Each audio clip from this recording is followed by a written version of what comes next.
ये पता नहीं मुझे यार हाउ इट स्टार्टेड, ठीक है, and I know you people know what I am talking about very well. I don't know how it all started, this all things on internet, है ना. कोई भी कुछ भी वीडियोस बना देता है, किसी के बारे में कुछ भी बोल देता है, लोगों को कुछ नहीं पता. People don't even understand that कि उसका किसी की मेंटल हेल्थ पे क्या डिफरेंस, मतलब क्या what impact does it have. आपके सिर्फ 2 मिनट के मजे के लिए आप किसी की पर्सनल लाइफ पे कुछ भी कमेंट कर देते हो, कुछ भी आप बोल देते हो. आपको इस चीज का अंदाजा भी नहीं है कि किसी की मेंटल हेल्थ पे उसका कितना असर पड़ सकता है. When you know that's not true, when you know that's not true, ठीक है. तो जो आप ये उल्टी सीधी चीजें करते रहते हो ना, इधर का नाम उधर जोड़ देना, उधर का नाम इधर जोड़ देना, you people don't even know what is the reality, ठीक है. You people don't even know, ठीक है. तो जिसका भी आप यहाँ नाम लिख रहे हो ना बेटा, he is just like a brother to me.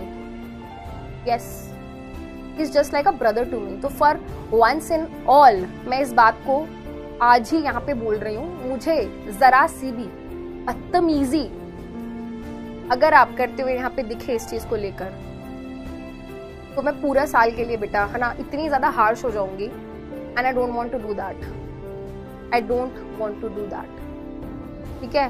तो तुम्हारा ही बैच है ना जिसने पिछले साल नींद में भी बड़ा दुखी किया था मुझे, है ना. I know. और तुम्हें याद है बेटा, फिर 2-3 क्लास में बहुत नाराज रही थी, ठीक है. तो आप इस बात को समझो. शायद से आपको मैम, कोई भी मैम है, चाहे मैं हूं या कोई भी मैम है बेटा, यहाँ पे जो खड़ी है, ठीक है, it takes a lot of courage to face all these comments, ठीक है. तो अब मैं बहुत ज्यादा कुछ नहीं बोलने वाली. आई नो बेटा आपकी एज कुछ इस तरीके की है, आई टोटली अंडरस्टैंड दैट. आपकी एज कुछ इस तरीके की है, आपको मजा आता होगा ये सब करने में, and I totally understand that बेटा. ये होता है, बच्चे करते हैं ये सब चीजें. हम जब आपकी एज में थे हम भी करते थे, बट जैसे जैसे आप मैच्योर होते हैं आपको रियलाइज होता है यार क्या यार हम फालतू की बातें करते थे, ठीक है. तो सब फालतू की बातें हैं, ठीक है. अगर मुझे कुछ समझते हो, अपनी मैम समझते हो, अपनी बड़ी बहन समझते हो, तो अपनी बड़ी बहन की थोड़ी सी बात सुनना, सोचना और समझने की कोशिश करना और उस चीज के रिस्पेक्ट करने की कोशिश करना, ठीक है. स्टॉप डूइंग दिस, ठीक है. हाँ, इग्नोर मैं कर रही हूँ और मैं बहुत लंबे टाइम से इग्नोर कर रही हूँ यार, बट कभी कभी ऐसा लगता है ना यार, क्यों यार बच्चे हैं, क्यों डांटना, क्यों बोलना, नॉनसेंस, ठीक है. बट वो कुछ बच्चे हैं ना बेटा, वो आके सच में कई बार अपनी हदें पार कर देते हैं. तो आज मुझे लगा कि यार वो हदें पार हो रही हैं. आप बहुत कुछ गलत लिखते हो बेटा, तो वो बुरा लगता है यार. और मुझे लगता है कि शायद से इतना हम लोग क्लोज हैं कि मैं खुल के तुम्हें बता सकूं कि बेटा मुझे ये बात अच्छी नहीं लगी, तो मैं तुम्हें अपना मानती हूँ, इसलिए मैंने तुम्हें वो चीज बोली.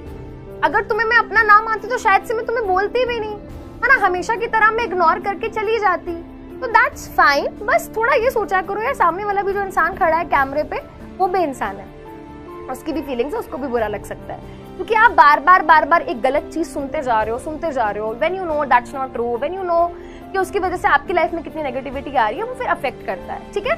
बाकी no hard feelings for anybody. तुम मेरे सच में मेरे प्यारे वाले बच्चे हो, मुझे पता है तुम मुझे बहुत प्यार करते हो, and I equally love and respect you for that, ठीक है बेटा. So no hard feelings for anybody, ठीक है. ऐसा नहीं सोचना है, but yes there should be a line जब आपको पता होना चाहिए कि क्या गलत है क्या सही है. और कुछ बातें जस्ट हवा में ऐसे उड़ा दी जाती हैं एंड उसके बेसिस पे लोग गलत बातें करते हैं, एंड इवेंचुअली बेटा वो चीज बिल्डअप होती रहती है एंड फिर एक टाइम आता है कि जब आप नहीं बर्दाश्त कर पाते क्या है, ठीक है. So that's all, it's okay. आपने सॉरी बोला, I accepted your sorry, no problem, just give me a high five, right. We are friends.